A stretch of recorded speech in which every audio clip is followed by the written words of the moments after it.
प्रिय दर्शकों, भाई और बहनों, एस्ट्रो चर्चा में आपका स्वागत है। मेरा आपको सादर नमस्कार। आज के वीडियो में जो धनु लग्न के व्यक्ति हैं अर्थात सजिटेरियस असेंडेंट हैं, उनका मई माह कैसा गुजरेगा उस पर एक संक्षिप्त पर चर्चा करेंगे। ये धनु लग्न की कुंडली है। प्रथम भाव में 9 नंबर लिखा हुआ है, अर्थात ये धनु लग्न की कुंडली को दर्शाता है। 1 मई को जो गोचरीय परिस्थितियां हैं वो आपकी कुंडली पे मैंने लगाया हुआ है। और मई माह में जो होने वाले महत्वपूर्ण गोचरीय परिवर्तन है वो इस प्रकार है कि शुक्रदेव 2 मई को मिथुन राशि में प्रवेश करेंगे और बुधदेव जो कि 21 अप्रैल को ही वक्री हो गए हैं मेष राशि में, और मेष राशि में ही पुनः 15 मई को मार्गी होंगे। सूर्यदेव 15 मई को वृषभ राशि में प्रवेश करेंगे और मंगल देव 10 मई को कर्क राशि में प्रवेश करेंगे। आपके लग्नेश हुए गुरु महाराज जो कि पंचम भाव पे गोचर कर रहे हैं और यहाँ पे गुरु चंडाल योग बन रहा है पंचम भाव पे, और पंचम भाव पे ही ज्यादा कंसंट्रेशन है क्योंकि बुध देव यहाँ पे पूरे महीने गोचर करेंगे और सूर्यदेव 15 तारीख से पहले पंचम भाव पे उच्च की राशि में गोचर कर रहे हैं। तो ये यहाँ बहुत ज्यादा कंसंट्रेशन है पंचम भाव पे, जो कि आपकी बुद्धि और विवेक, long term planning, short term planning का होता है। तो यहाँ पे बहुत ध्यान देने की जरूरत है। शनिदेव भी इधर से तीसरी दृष्टि से पंचम भाव पे दृष्टिपात कर रहे हैं। तो पंचम भाव का रिजल्ट बहुत महत्वपूर्ण हो जा रहा है और इसका एनालिसिस बहुत ध्यान से करना है। गुरु ने राहु की प्रॉपर्टी ले ली, राहु ने गुरु की प्रॉपर्टी ले ली। यदि आपके ओरिजिनल नेटल चार्ट में गुरु बलवान है, उनकी पोजीशन बहुत अच्छी है, स्ट्रेंथ के साथ है, तो गुरुदेव अपना अच्छा फल देते रहेंगे, ब्लेसिंग भी देते रहेंगे।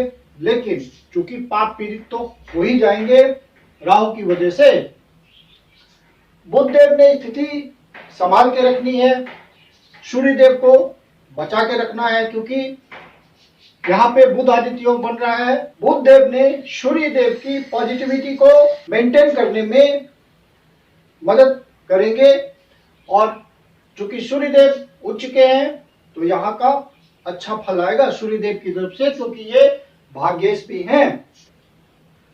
ये भाव आपकी संतान का होता है, आपके इमोशंस का होता है, प्रेम प्रसंग का होता है, आपके जो हुनर है, जिस हुनर से आप कमाते हैं, आर्ट के क्षेत्र से कमाते हैं, आपकी किसी तरह की फन एंड एंटरटेनमेंट से जुड़े हुए हैं, वहां से कमाते हैं, तो ये भाव आपके लिए बहुत ही महत्वपूर्ण है।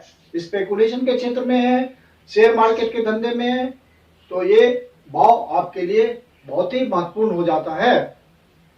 और 5-11 को जो एक्सिस है राहु केतु एक्सिस में स्थित है, इसलिए भी ये भाव अति महत्वपूर्ण हो गया। इस भाव के स्वामी मंगल देव हैं जो कि सप्तम भाव पे गोचर कर रहे हैं। तो प्रेम प्रसंग का विवाह में कन्वर्ट होने के लिए ये गोचर अच्छा है। मंगल देव सप्तम भाव पे गोचर करते हुए, मंगल देव मिथुन राशि में गोचर कर रहे हैं, सप्तम भाव पे गोचर कर रहे हैं। मिथुन राशि में मंगल देव का गोचर उतना अच्छा नहीं होता, तो मंगल देव यहाँ गोचर करते हुए लग्न को देख रहे हैं और चौथी दृष्टि से आपके कर्म को देख रहे हैं और 8वीं दृष्टि से धन भाव को देख रहे हैं। तो यहाँ पे आपको एग्रेशन में बिल्कुल नहीं आना है, हेस्टी नेचर नहीं पालना है, जल्दीबाजी में, शीघ्रता में कोई निर्णय नहीं लेना है।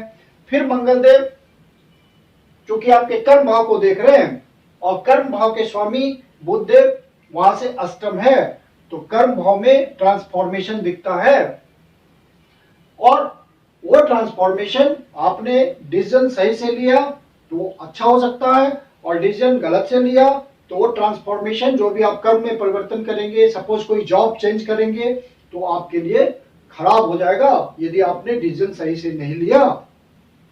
मंगल देव की 8वीं दृष्टि धन भाव पे है, तो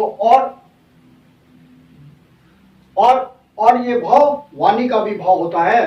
तो आपको अपने वाणी में किसी भी तरह का एग्रेशन नहीं लाना है, गुस्से में व्यवहार नहीं करना है, सारी डीलिंग्स अच्छे से करनी है।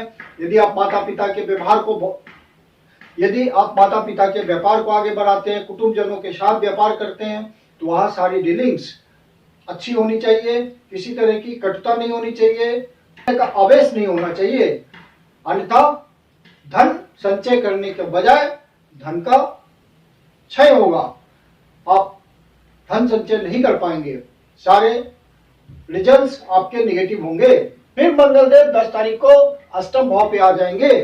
अष्टम भाव पे आना मंगलदेव का गोचर के हिसाब से आपको परेशानियां पैदा करने वाला होगा, क्योंकि मंगलदेव यहां गोचर करते हुए चूंकि पंचमेश हैं और साथ में आपके द्वादश भाव के स्वामी हैं, तो यहां पे गोचर करते हुए मंगलदेव आपको पंचम भाव का से संबंधित कोई परेशानी दे सकते हैं, आपके व्यय को बढ़ा सकते हैं, एक्सपेंडिचर उन सब बातों पे कर सकते हैं जो कि आपने सोचा नहीं होगा, अनएक्सपेक्टेड ढंग से वो प्रकट हो जाएगा एक्सपेंडिचर, और आप उस एक्सपेंडिचर को कर करके परेशान हो जाएंगे। क्योंकि राहुदेव यहाँ पहले से गोचर कर रहे हैं, तो संतान पक्ष का आपको ध्यान रखना है, संतान को कंसंट्रेट करना पड़ेगा पढ़ाई लिखाई में। यदि स्टूडेंट है, पढ़ाई अच्छे से नहीं हो पाएगी, बहुत कंसंट्रेट करना पड़ेगा, और संतान के विचारों में भी कुछ नेगेटिविटी आएगी, गलत रास्ते पे जाने की टेंडेंसी आएगी, और फालतू बातों में दिमाग ज्यादा लगाएगा, आपके बच्चों का फालतू बातों में दिमाग ज्यादा लगेगा। तो वहां आपको ध्यान रखना, अपने संतान पे नजर रखनी है कि कहीं वो गलत रास्ते पे तो नहीं जा रहा है, कुछ निगेटिविटी तो उसके मन में नहीं आ रही है, किसी तरह का एग्रेशन तो नहीं आ रहा है, किसी तरह का आपकी बातों का उल्लंघन तो नहीं कर रहा आपका संतान। तो इस सब बातों का आपको बहुत ध्यान रखना है, क्योंकि ये गोचर डिफिकल्ट हो रहा है संतान भाव पे ही। जो स्पेकुलेशन के काम में है, शेयर मार्केट के धंधे में बेट लगाते हैं, गैम्बलिंग करते हैं, लॉटरी खरीदते हैं, हॉर्स ट्रेडिंग करते हैं, चूंकि मंगलदेव इस भाव के स्वामी मंगलदेव अष्टम भाव पे गोचर करेंगे, तो बहुत ये काम रिस्की हो जाएगा और आपको अनायास ही लॉस का सामना करना पड़ सकता है। शुरुआती में कुछ आपको फायदा हो जाएगा, लेकिन लंबा झटका भी लग सकता है। तो आप बेहतर हो बहुत सोच समझ के इन्वेस्ट करें, और जो भी अपने किसी हुनर के थ्रू कमाते हैं उनको भी बहुत प्रयास करना पड़ेगा, क्योंकि शनिदेव यहाँ से तीसरे भाव पे आपके इफर्ट्स के भाव पे गोचर कर रहे हैं। आपको अपने इफर्ट्स को बढ़ाना पड़ेगा और फिर आपको रिजल्ट मिलेगा। और इस भाव के स्वामी मंगलदेव अष्टम भाव पे गोचर कर रहे हैं। संतान को भी ड्राइविंग का ध्यान रखना है, बहुत सोच समझ के ड्राइविंग करते वक्त बहुत केयरफुल रहना है, ट्रैफिक नियमों का पालन करना है, क्योंकि मंगल 8वें भाव पे गोचर करते हुए ऐसा रिजल्ट दे सकते हैं। चोट चाट की संभावना है, वहां आपको ध्यान रखना है। फिर मंगलदेव चूंकि नीच के हैं, तो ये बातें विशेष रूप से लागू होती है।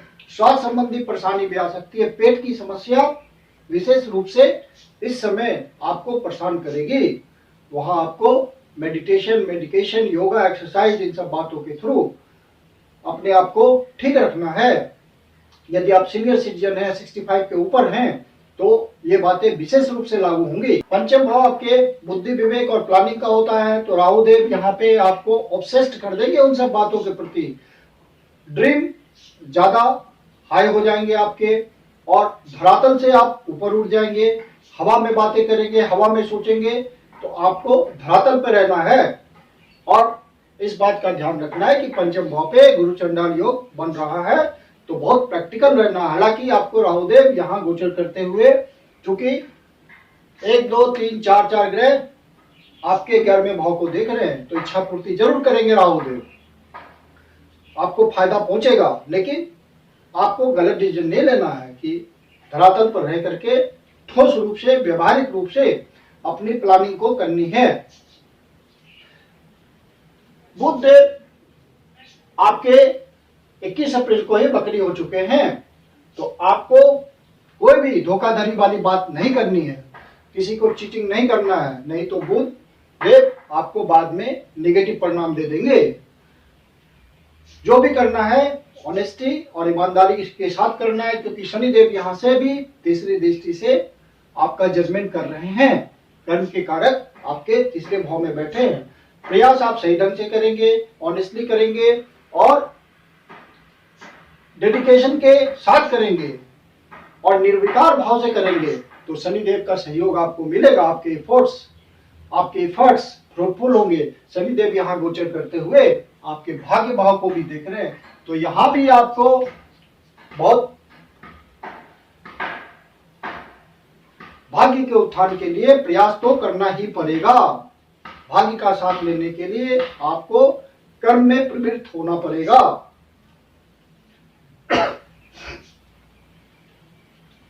फिर मंगल जब अष्टम भाव पे गोचर करेंगे 10 तारीख से, तो चौथी दृष्टि से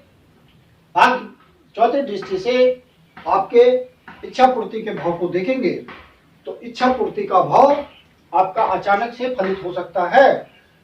प्रयास आप कर ही रहे हैं और आपके ओरिजिनल डर्ट चार्ट में कुछ इंडिकेशन होगा तो अचानक से कोई बड़ी सफलता मिल जा सकती है। बड़े भाई का सहयोग मिल सकता है। समाज के प्रभुत्व वाले लोगों, इन्फ्लुएंशियल लोग जो हैं उनका सहयोग मिल सकता है। किसी सामाजिक संस्था का आपको सहयोग मिल सकता है। आपके क्लोज फ्रेंड्स का आपको मदद मिल सकता है। तो अचानक से अप्रत्याशित ढंग से आपको सफलता मिल जाएगी। और गुरुदेव यहाँ लंबे समय के लिए गोचर करेंगे पंचम भाव में, शनिदेव भी तीसरे भाव पे गोचर कर रहे हैं। तो इन दोनों का कंबाइंड जो है आपको डबल ट्रांजिट का मामला भाग्य भाव पे बनेगा। तो भाग्य भाव आपका इंपॉर्टेंट हो जा रहा है और भाग्य का निश्चित रूप से आपको साथ मिलेगा। विदेश यात्रा के थ्रू, लंबी यात्रा के थ्रू, धार्मिक यात्रा के थ्रू आपको सफलता मिलती रहेगी। भाग्य के थ्रू अचानक से ही आपके काम पूर्ण हो जाएंगे, अवसर आएंगे, फलित हो जाएंगे। हायर एजुकेशन का आपको मौका मिल सकता है। यदि आपकी पढ़ाई बाधित है तो आपको अचानक से आप कोई कंपटीशन पास करके हायर एजुकेशन प्राप्त कर सकते हैं। एनरोलमेंट आपका हो सकता है। जो स्टूडेंट अपने आप को तैयार कर रहे हैं किसी जॉब के लिए, कंपटीशन दे रहे हैं, वहां आपको सफलता मिलेगी। और जो जॉब चेंज के लिए प्रयास कर रहे हैं तो उनका भी ट्रांसफॉर्मेशन दिखेगा इस माह में। वो जॉब चेंज कर पाएंगे। कुछ न कुछ उनको अपने ही फील्ड में हो सकता है कि कोई बेटर अपॉर्चुनिटी मिल जाए। तो अपने कर्म के क्षेत्र में अपने लाइफ पार्टनर का भी सहयोग मिल सकता है। यदि पार्टनरशिप में बिजनेस करते हैं तो बिजनेस पार्टनर का आपको सहयोग मिल सकता है इस गोचर के थ्रू और आपके नए वेंचर्स खुल सकते हैं। कर्म में कुछ नवीनता आ सकती है और आपके काम धंधे में तरक्की हो सकती है। सूर्यदेव यहाँ गोचर करते हुए चूंकि भाग्य भाव के स्वामी हैं तो आपको सरकारी अधिकारियों से सहयोग मिलेगा। यदि आप प्रयास करेंगे तो नए कॉन्टैक्ट्स भी मिल सकते हैं और नए प्रोजेक्ट्स भी मिल सकते हैं। और सूर्यदेव जब यहाँ से निकल करके 15 मई से इस भाव पे गोचर करेंगे, छठे भाव पे गोचर करेंगे, तो प्रोफेशनल्स के लिए भाग्य खुल जाएंगे। जो अपना काम धंधा करते हैं, किसी विशेष प्रोफेशन में हैं, सेवा भाव से जुड़े हुए हैं, किसी तरह के सॉल्यूशन प्रोवाइडर हैं, डॉक्टर हैं, सर्जन हैं, लॉयर हैं, इन सबको विशेष सफलता मिल सकती है और कुछ विशेष धन कमाने के अवसर मिल सकते हैं। सरकारी सहयोग मिल सकता है किसी तरह का। और जो सरकारी सेवा में है उनको भाग्य का साथ मिल सकता है। बॉस के थ्रू कुछ रिकमेंडेशन मिल सकता है, किसी तरह का इंसेंटिव हो सकता है, किसी तरह का जॉब प्रमोशन हो सकता है। तो कुछ न कुछ फायदा भाग्य के थ्रू आपको इस गोचर से मिलने जा रहा है। और यदि आपके ओरिजिनल नेटल चार्ट में कोई विशेष अवसर होगा तो वो फलित हो जाएगा। इस महीने जनरल उपाय के रूप में आप विष्णु सहस्त्रनाम का पाठ करते रहें, हनुमान चालीसा डेली पढ़ें, सूर्य को अर्घ्य दें, प्रतिदिन अर्घ्य देते वक्त गायत्री मंत्र का उच्चारण जरूर करें और गाय को हरा चारा या पालक का सेवन कराएं। कम से कम बुधवार को तो कराएं और हो सके तो गाय को केला भी खिलाएं। अब इस महीने जो महत्वपूर्ण डेट्स हैं जिसका आपको ध्यान रखना है, चंद्रमा का गोचर डे वाइज यहां मेंशन किया हुआ है।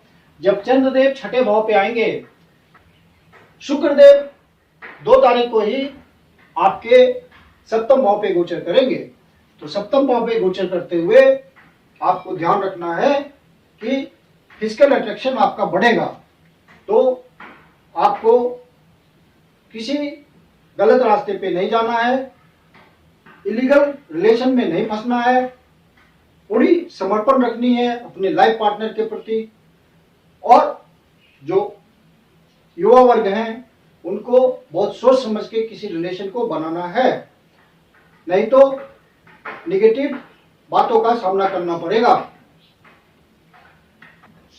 विवाहित लोग हैं, उनके वैवाहिक जीवन में बहुत ही आनंद का समय गुजरेगा, उनकी इच्छा पूर्ति होगी और लाइफ पार्टनर पे वो कुछ खर्च भी कर सकते हैं। आय बढ़ेगी, रेगुलर इनकम शुक्रदेव बढ़ाने में मदद करेंगे। अब इस माह में जो महत्वपूर्ण डेट्स हैं जिसका आपको ध्यान रखना है वो है 22 और 23 तारीख को किसी से वाद विवाद नहीं करना है, किसी भी तरह का पंगा लेने से बचिए। सीनियर सिटीजन हैं तो अपने स्वास्थ्य का इन दिनों विशेष ध्यान रखिए। इन 2 दिनों 27 और 28 तारीख को किसी तरह की चोट चपेट का ध्यान रखिए। ड्राइविंग करते वक्त विशेष रूप से इन 2 दिनों आपको केयरफुल रहना है। 9 और 10 तारीख को आपका व्यय बढ़ा हुआ हो सकता है। अपने एक्सपेंडिचर को आपको कंट्रोल में रखना है ताकि बजट संतुलित रहे। आध्यात्मिक उन्नति के लिए ये 2 दिन बहुत अच्छे होंगे। स्पिरिचुअली जो प्रोग्रेस करते हैं, उस कार्य में लगे हुए हैं, उनको इन 2 दिनों प्रयास करने से विशेष अनुभूति होगी। मैं कुंदन शर्मा आप लोग का हार्दिक स्वागत करता हूं। यदि आपको वीडियो अच्छा लगता है तो उसको लाइक करें, अपने परिचितजनों को शेयर करें और एस्ट्रो चर्चा चैनल पर पहली बार आए तो सब्सक्राइब करें। यदि आपके जीवन की कोई समस्या है जिसका समाधान आप चाहते हैं तो पर्सनल कंसल्टेशन ले सकते हैं। मेरी अपनी कंसल्टेशन शुल्क होती है। धन्यवाद।